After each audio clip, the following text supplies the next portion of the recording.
What's up, YouTube world? It's your boy J Dub, the #1 comment on YouTube, and I'm back with another review. Today I'll be reviewing Married at First Sight, Season 14, Episode 4, and this is Bliss, Brunches, and Brawls. And before I get started, if you're new to my channel, I give somewhat detailed reviews of each show. I don't break down every single scene. I pick out like points that really stick out to me and tell y'all what y'all think. Now, if you are a fan of comments, this is the channel for you, because as the #1 commenter, that's the best place for the channel. We get down in the comments, we have fun, we interact, we learn, we teach, we joke. It's just a lot of fun to me because the comments is where it's at to me. I don't say please subscribe, please like, but I say please get down in those comments, because again, that's the best part. This is what I do it for. This is how I started for it. And also, if you're new to the channel, we have a motto on this channel. We do say what you say. And I just mean on any topic, as long as it's not something against that YouTube can't stand, say exactly what you want to say, how you want to say it. As long as we're doing it in, let's say, a respectful nature of each other. But if you feel like saying something or making a statement, please do so. It's welcome on this channel. So I'll go ahead and get into the review. With Married at First Sight, instead of doing scenes, I do couple by couple, not in a particular order, just, how I feel that day. So as far as like this show, I really didn't like this episode. I didn't like how they went back into the honeymoon night, because we already saw that. So we went back again into it and saw some of the same scenes that we saw before, maybe a few words here and there. But to me, it's like a waste of time. But I'm going to say something that I don't normally say. Overall, I was pretty happy with this episode. It was a lot of revealing information in these things. And because I'm a very detailed person, I pick up on a lot of things. So let's start with the first couple. Let's knock one off right now. We're doing Noy and Steve. Now, we've already seen pretty much everything what happened with the honeymoon, and everybody's pretty much waking up and having a new day. So what they're having everyone do is meet with family and friends. And Steve, he meets with he meets with Noy's mother, brother, and I believe one of her friends. Noy, she meets up with Steve's mom and father, even though they're not together. And with Noy, we can see that she is really a hopeless romantic. She gets really emotional really fast because her and Steve have like connected so well in her eyes, she just doesn't see that they would not be together. And I get that. But the thing is, Noy is very into Steve, but she's not sure how he feels. She even made a statement to her father. She's like, well, I'm happy with the situation, but I don't know if he's happy. And his mother said, well, I'm sure he is, because we're pleased with you as well. But all you have to do is ask him. And that's been like a continual trend, like on this show, where you have to ask and pull. And I get it that you're meeting a stranger, and some people have different stages in being vulnerable and opening up, but like Noy is like all in already, like on the first day, not even full day, but she doesn't even know if Steve is pleased with it. I think that's a little concerning. So Steve dad, he just went right into the burning question or statements that we all are wrapped around. Steve's father pretty much says that Steve just loves to travel, and he's pretty much a vagabond. And a vagabond is pretty much like a bum who likes to travel. And when I say bum, that doesn't mean he has any money. So he just likes to move around. He doesn't like to be stable. But Noy said, yeah, it's kind of concerning when she heard it, but she feels like once they get, I guess, Steve's plan down, that they'll be on the same page. And I'm like, I'm not so sure about that, because you got to listen. That is his father telling him exactly what's going on with him. And I would say Noy knows it's a red flag, but I guess she's continued to stay optimistic, because it's really early. And as far as once she got back from the brunch, she brought up to Steve, just matter of fact, like, well, your father did mention that you you're in between jobs and like you pretty much like to travel and so much like kind of insinuating that he doesn't really like to work. And Noy pretty much asked Steve a basic question like, what's the plan? And Steve says, we have to think about what we're doing and where we're at the particular time, and we're going through this crazy period, so we have to kind of see, but we need to have conversations about if, you hear what I said, if or when I will commit to a full-time job. And all I had to say was WTF. WTF, why? Because at the same time, this is like really a double standard. This show is like brand new. And I'm in the comments and I see people comments and they're like extra forgiving of Steve. Now, let's say Noy was married to a black man. This would be the hot topic. They would give this man no grace. I mean, no room for error. Steve said if or when he plans to get a full-time job. So he's pretty much banking on that he was going to do his little side work or whatever the case may be, but he may not commit to a full-time job. And I mean, I think that's so absolutely ridiculous. They're entering into a new marriage and they're building. You can't build anything if you're not consistently working. People even come up, like I say, I read people's comments. They'll say like, well, Steve, they say it for real. Like this, Steve has a savings and, he doesn't seem too worried about it. And I really stress on that note about him being away from home for 4 months, and everybody has questions about it, and rightfully so. This is so absurd and ridiculous. Married at First Sight has done it again.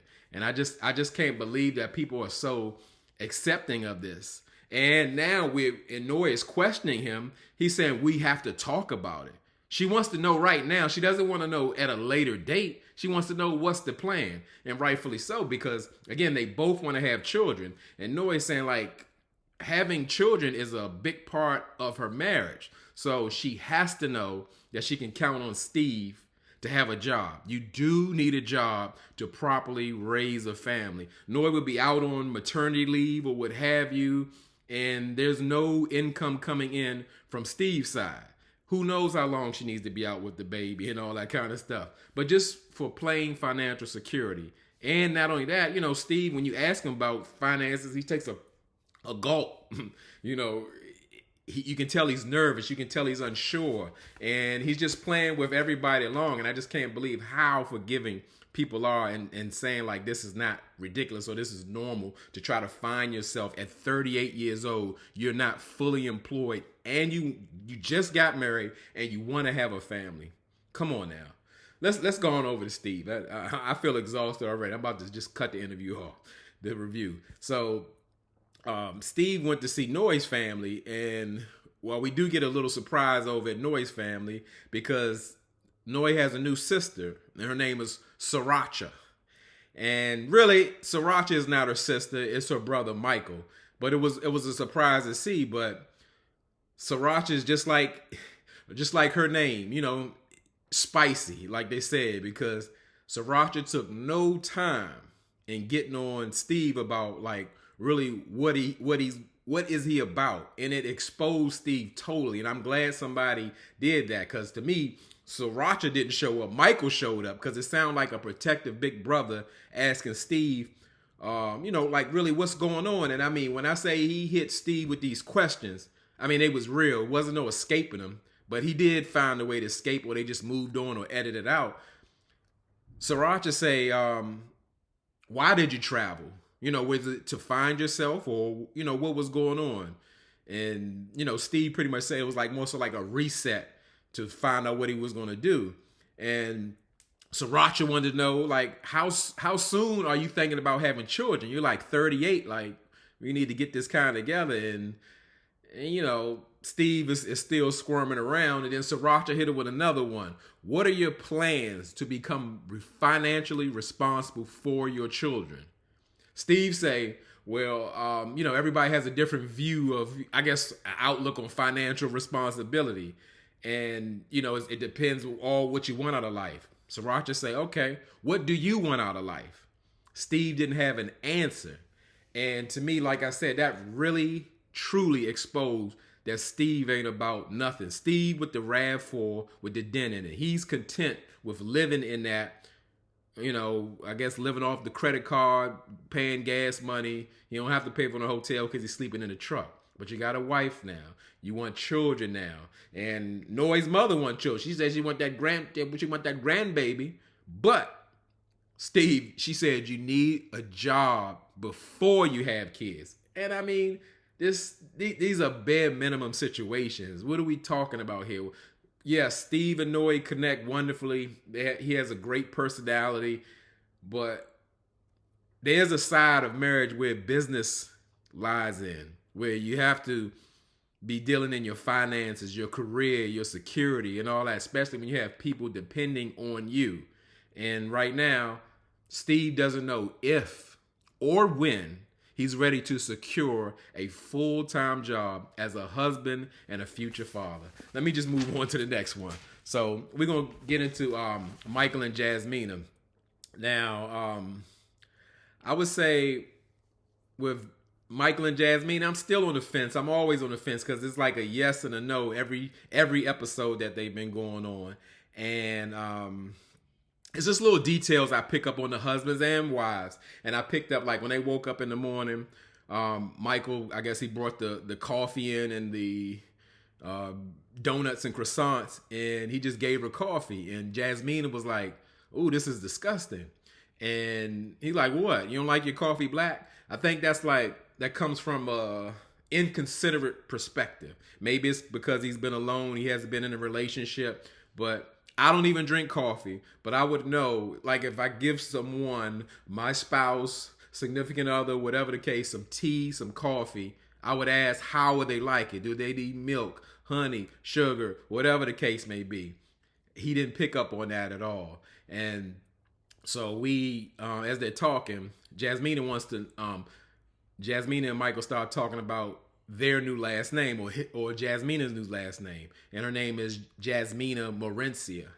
And I thought I don't know where that name originated from. I would have liked Olajuwon's mother-in-law to ask, where does that name come from? Because she'll ask a question like that, but because it just didn't seem fitting, it seemed like it comes from another culture.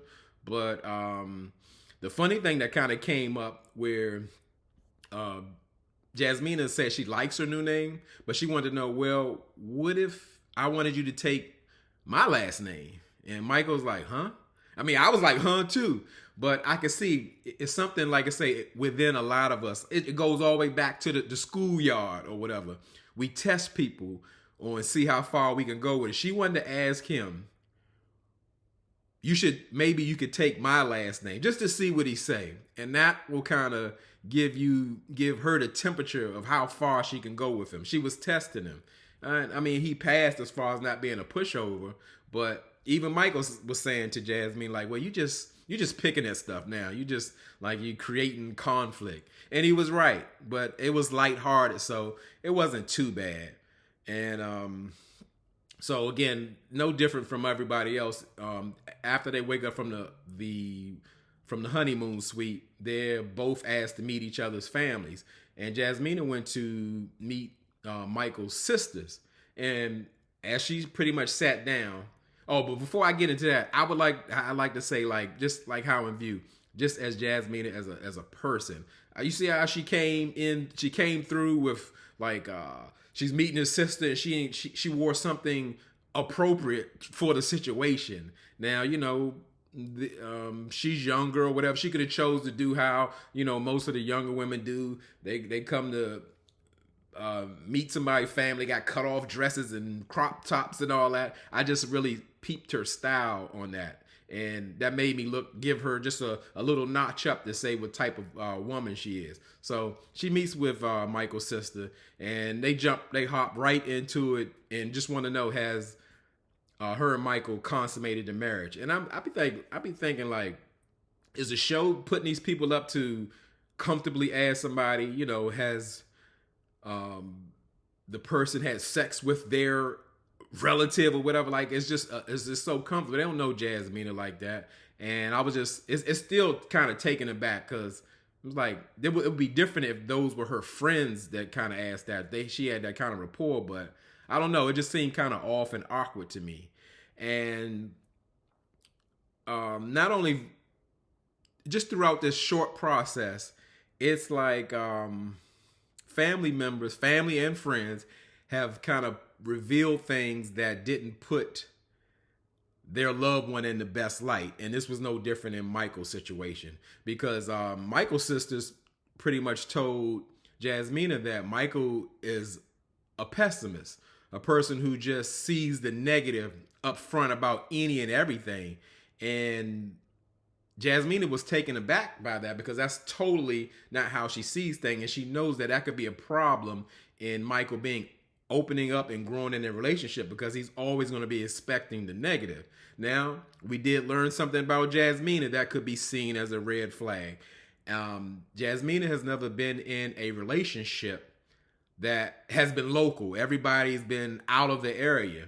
And then I was like, well, it seemed like, Michael works 15, 16 hours a day, including Saturdays. Maybe she shouldn't have a problem with him working so much when she's not accustomed for her significant other to be close. But hey, this is her first marriage. Maybe she wants to change dynamic, because now I can see why she would have all these problems. Some people say a long distance relationship can work, but to me, that opens it up even more for a person to operate as a single person. How often do you see each other? Every month or couple of weeks, maybe on the good side, depending on how far you are. Yeah, the guy's having babies on her and different women because they don't see each other. It's really like almost like a delusion thing for the most part. Not that saying that they can't work, but most of the times the odds are against you. So moving on to Michael, he meets with Jasmina's family, and straight off the bat, Jasmina's mother is not playing with Michael. She's like super honest and upfront, but she's not doing it in a rude manner. She's letting Michael know, like, hey, like, I don't really know too much about you. Everything I know about you is surface, and I'm really concerned about Jasmina's safety. And I don't think she meant like he would harm her physically. Like, she don't know him as a man where she can think she could let him care for Jasmina and as far as emotional wise, and not hurt her or be unkind to her. And Jasmina's mom pretty much also said something I believe, that Michael not seeing a healthy marriage or relationship is very concerning to him, and he's pretty much based on a group of sisters kind of situation. Jasmina's mother said it was kind of concerning and interesting or what have you. Yeah, because it's a dynamic that he's missing, where he hasn't seen a healthy marriage or how a man operates within a marriage, and pretty much he only has a perception or a fantasy. And Jasmina's mother told him, like, you're going to have expectations that may be unrealistic because you haven't seen it in real time or real life. And she's absolutely right. And Michael can sense that Jasmina's mother does not trust him in that sense. So he feels like he's going to have to win her over, because she's just not seeing it for him at all. And something that really happened between Michael and Jasmine, they had their first argument, but it was kind of based off of the situation that we'll get into further with Mark and Lindsay and Olajuwon and Katina, where she's saying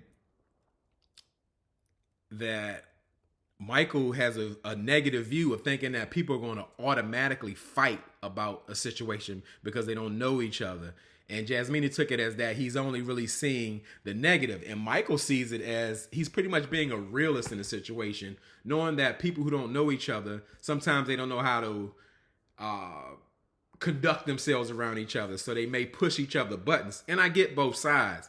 But what I really think that was based on, when Jasmina found out that Michael is a pessimist, she really wasn't feeling that. She wasn't here for that, because that's not how she lives her life. And you can see both of them like really shutting down. And to me, I don't know if it's a beginning of they're just trying to work things out, or it really shows that they're not truly compatible. Because again, to me, I don't truly believe Married at First Sight has put these couples together so they will work. So we're going to see, because Michael's already talking about, well, I see how like she thinks. I got to even think like this is something that I want to do. It's like he's ready to throw the towel in already. Mr. Shutdown, Mr. I'm just worried about being vulnerable kind of situation. So the first argument that they have, he's questioning the marriage. So let's go into Katina and Olajuwon. And concerning Olajuwon, a.k.a. Isaac, you can really see the insecurities come out with him and Katina. You know, it's things like he says, like, you know, I don't know if you're going to stick around, or, you know, I don't. It's just those type of, that language just says like he's not sure if this is going to work out or it's going to be her to leave. And we see, because they woke up, they had a, I don't know what kind of night they had, but they tried to cuddle, make an attempt to cuddle, but Olajuwon said his cuddle game is off. And Katina said she's not really worried about that. It'll kind of come with comfort level. But I really think that's that mindset where Isaac wasn't really connecting with women. You know, is a Mr. Hit it and quit it and he out. So he's not looking to cuddle or be with someone.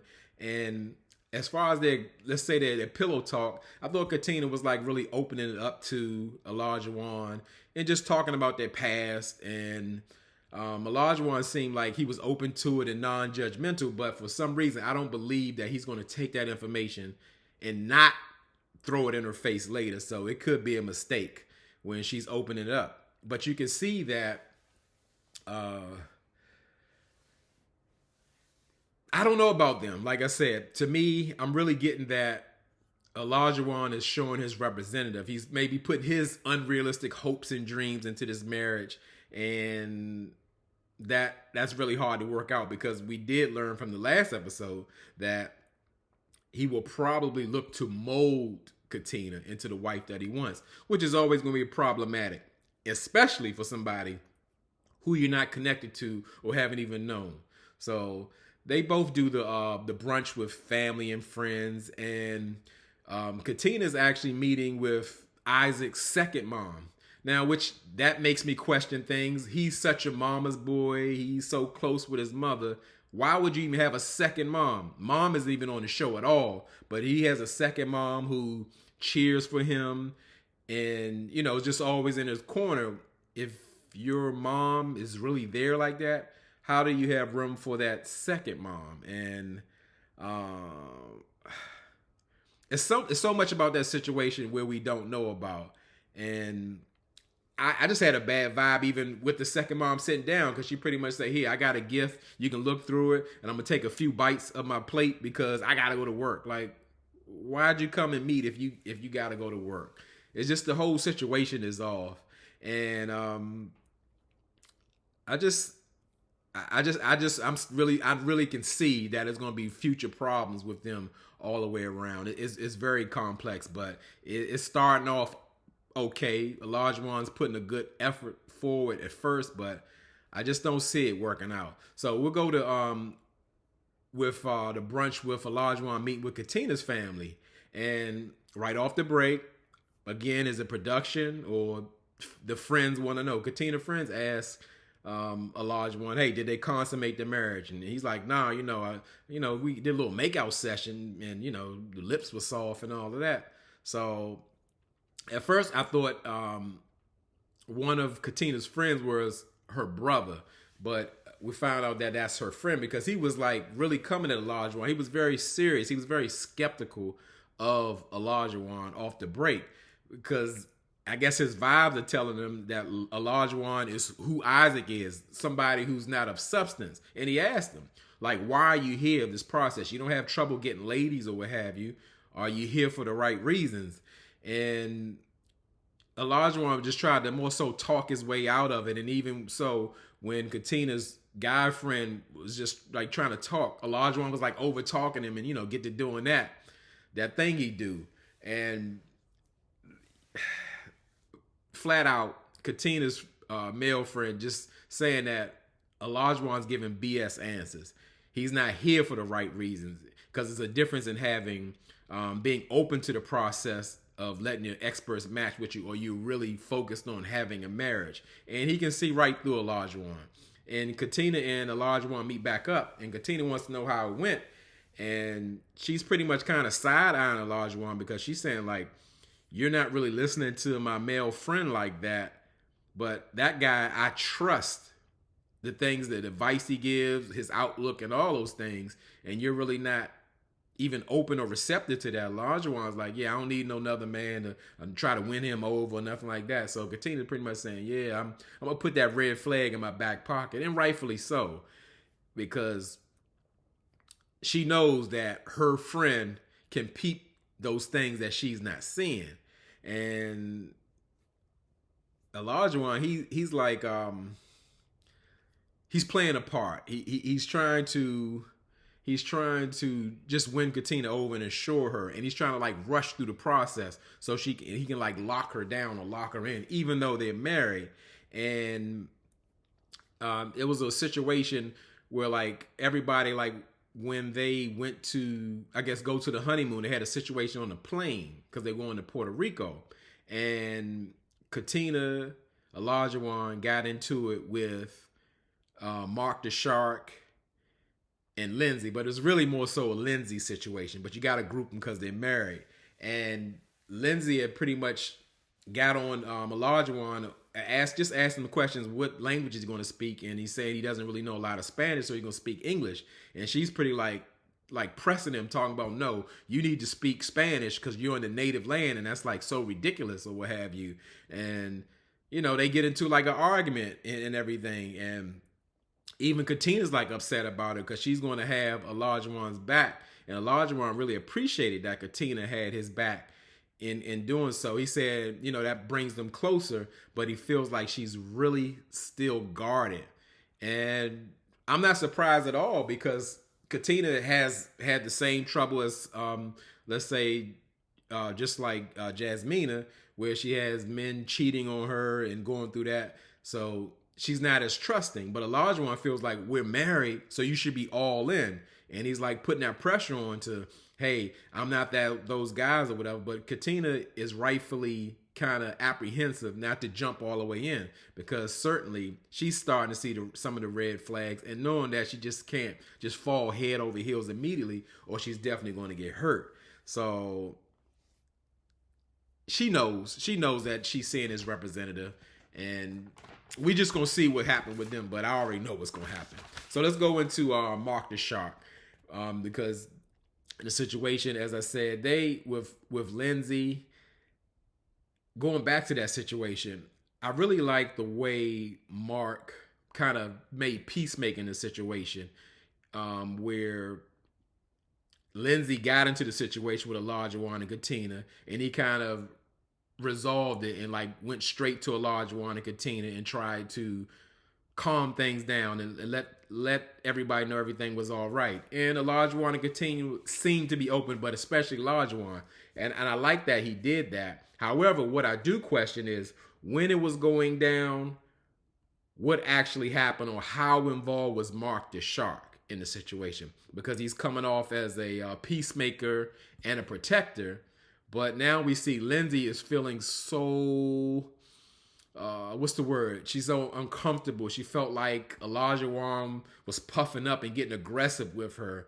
And I'm thinking they on a plane, so Mark the Shark had to be there. So what did he not do? Did he kind of back up off of it and let Lindsay deal with it? But this goes on to show like how Lindsay's father said, it's like trying to grab an alligator by the tail. She's up there. And I'm kind of conflicted. I like the way Mark the Shark happened, but sometimes it seems like he's playing both sides of the fence. Like he'll go to Olajuwon and Katina and say, you know, Lindsay's here up on a 10. And then he'll go back to Lindsay and say, well, you know, I calmed everything down and all that. It sounds like he's telling two different stories. He's playing both sides. But it's a lot. So they seem to be connecting off of that. But to me, Mark and Lindsay, even though they show affection, I still get that friend vibe. Lindsay gives me a guy, masculine energy kind of vibe. Even though the way she speaks sometimes in describing Mark, you know, you can see that she's really connecting. She's saying Mark is as far as to his friends, that he's emotionally intelligent, he's emotionally available, he's a protector, and he seems to be all of those things. So I don't know. If they could get right, maybe they have one of the strongest chances of making it. But yes, we know the relationship should be rooted in friendship, but it just seems more platonic than anything. And they're both over the top, and Mark doing weird things. He's Mark the Shark, so he got a suitcase full of goldfish and all that kind of stuff. It's just kind of weird stuff that you go through. And what I guess I didn't like about Lindsay, it was more so she was playing the victim like really hard, like she was in so much danger and she was so uncomfortable. When, to me, this is my opinion, I'm gonna say what I say, she instigated the whole situation. Why are you so concerned about what somebody's gonna language they're gonna speak when they get to another place of destination? It's not that serious. And Mark pretty much told her, he was like, Lindsay, you don't know these people. They have triggers. You have triggers. You can't just like come at people any kind of way. And he told her right. And I just don't know. I think sometimes Lindsay is too much. But, she has some good qualities. As I said, when she met with Mark's friends, she was very communicative about like what type of person Mark is, and even jumped into the situation where she wanted to find out how could she support Mark throughout the journey with his mother, who's been sick, who we find that she's like deeply depressed. And that kind of makes more sense, like when she called Mark, or when Mark called her and told her about, hey, I'm getting married, and she's like, is it going to really work and all that? But we see she's been dealing with deep depression, especially after the death of his father. So they have a trauma bond in that way, where they have like they don't have great relationships with their mother, so they can relate and understand. But I don't know if I really see it for them. But I think they have a good chance of making it if Lindsay could kind of I would say if she could calm down a bit, because being that over the top, that just doesn't work. It's not healthy, because what she did, she started a fight with Olajuwon and Katina, and really Katina ain't really seeing it for her, because she just feels like Lindsay ain't not doing it in a joking manner. She's like really being shady, and she's not coming from a good place. So let's move on to the last couple, Chris and Alyssa. Now Chris and Alyssa, all money ain't good money. And I'm like, every time you see Alyssa, she's so uncomfortable. You can see like she's been crying all night. She's so uncomfortable around Chris off of something, this is what she claims, of something his friend said. And even like I said, go back to the last episode, the producers asked, like, so that stuff you heard about him, has he been showing you that? She didn't have an answer, because she know that Chris hasn't been showing that. He's just been the yes man. And he's really doing what he said. He's stepping into that doormat role that he is, because he's willing to change or do anything regardless of what she says or what she does to him. It's like watching her torture him, but he's doing it willingly. I'm uncomfortable watching the situation. It's just, at this point, it's like Married at First Sight. They're just not cool for even doing this, because she is humiliating him. She's taking him through the ringer, and I don't like seeing it. She doesn't even want to talk to him. So they wake up the next day from the honeymoon, not the honeymoon, the wedding date, and Alyssa's still in the same place.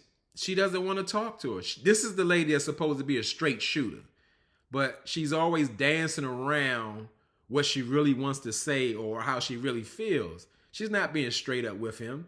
And she's just in the confessional. She's crying. She's upset. And I don't get it. I don't get it. So they go on to do the same thing. I'm surprised that they did it, but they have to meet each other's families. And Chris meets with Alyssa's mother and friend, and he pretty much tells them that they could only talk if they did it off camera. And the consensus is like, Alyssa just wants to be friends. And Chris is just saying if he could just get 1% of effort from Alyssa, he's willing to go all the way in. And I mean, that says a lot about him. And I'm not saying that's a good thing. He's willing to accept the absolute bare minimum. Even though he said it, he knows, he thinks she's already given up on him. But if she could show him that, he would be all in. And he's all in right now. So Alyssa meets with Chris' family, and she's pretty much being awkward because it is an awkward situation because she's really lying to his family. She's not saying, hey, I like him, but she's not telling them what's going on. And Chris's mother think they're like a great match. But Alyssa's even uncomfortable being around his family because she knows how poorly she's treating Chris. She knows how much she doesn't care for Chris. She knows how much she's not attracted to Chris. So even to sit down with his family is pointless. So, and then, you know, as I said, the family and friends aren't painting their people in a good light. Chris's brother lets her know, like, hey, Chris is goal driven and like you're going to have to pretty much take a back seat to real estate. So that means even when he's not at work, he's on his phone or he's doing a search for a home on a computer or what have you. And you're just giving Alyssa more ammunition. So, and she's got it. She's like, well, you know, work is not life. He pretty much has to find a balance if he wants to have a wife. But it doesn't matter. It's just more ammunition to say like, hey, this is a terrible match for me. But she's not going to say that. And it's not looking great for them at all. I mean, it's the worst. For me, I couldn't even take that torture. Just watching it is too much. I don't care what they find me, what's in the contract. I know I could not continue to be humiliated like that. You can see that Alyssa is repulsed by Chris's presence. This is supposed to be like your honeymoon. They going to Puerto Rico. The view is beautiful. I mean, it make me want to go there just looking at it. And it's just all types of uncomfortableness. And why put yourself through that? I don't care what. And Alyssa's even picking up on what he's trying to do.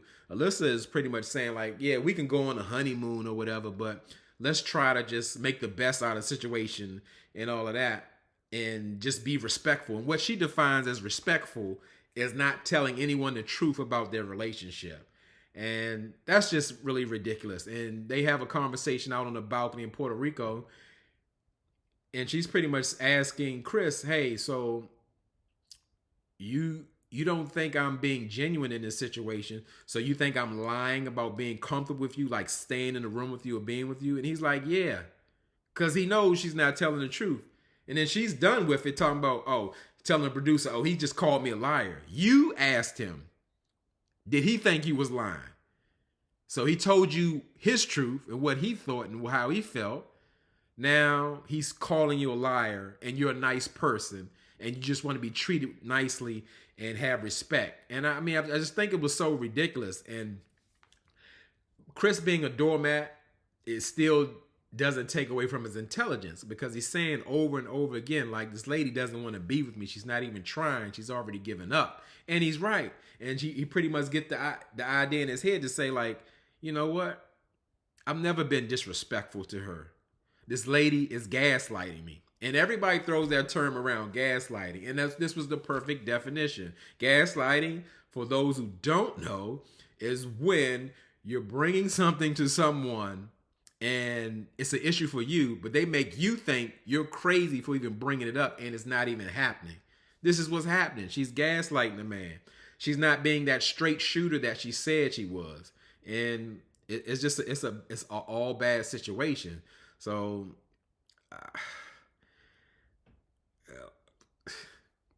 Chris, I'm talking to you. Save yourself. This lady, there's no even need to go further. Do a Jacob and Haley or something. Go to the other room and collect your married at first sight check or not be fine. But to put up with her is just so ridiculous. They in Puerto Rico with the group because that's the only thing that Alyssa sees that is a positive thing in the honeymoon trip, is to be with other people. And that's exactly how she carried it. She carried it in a situation where she was even interacting with Chris. And everybody noticed it, but they didn't want to say anything because it was uncomfortable.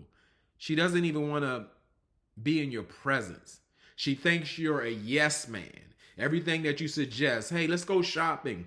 Hey, I want to explore. She don't want to do none of that. She want to be at the beach. And you're like, okay, let's go to the beach. She don't want to be around. She wants you to go do the things you want to do. Because the honeymoon is supposed to be about getting to know each other and spending time. She doesn't want to do any of that. You got to use your common sense, Chris, and just move on or find out what you are contractually obligated to in being separate from her, but still going through the process, because that's all she wants to do. She wants her free trip, her free food, and her crying confessional. So that was pretty much it. So now, for as far as the next episode, it's going even deeper. We starting to see that some of the couples are falling in love, you know, because they're already talking it or leaning towards it already. So, and they're going to have some more conflicts, of course. I'm here for it. Like I said, it's entertaining. It's not as painful as it normally is because I'm not so invested, because now I've realized that Married at First Sight is here for the drama and not for success. So again, I thank y'all for rocking with me and continue all that wonderful support. Please get down in those comments. Let's talk about it. Tell me what you thought. Tell me what I might have missed. Let's just get into the comments and do that, because y'all could be anywhere in this YouTube world, but you're here with me. I really appreciate that, and I really mean it.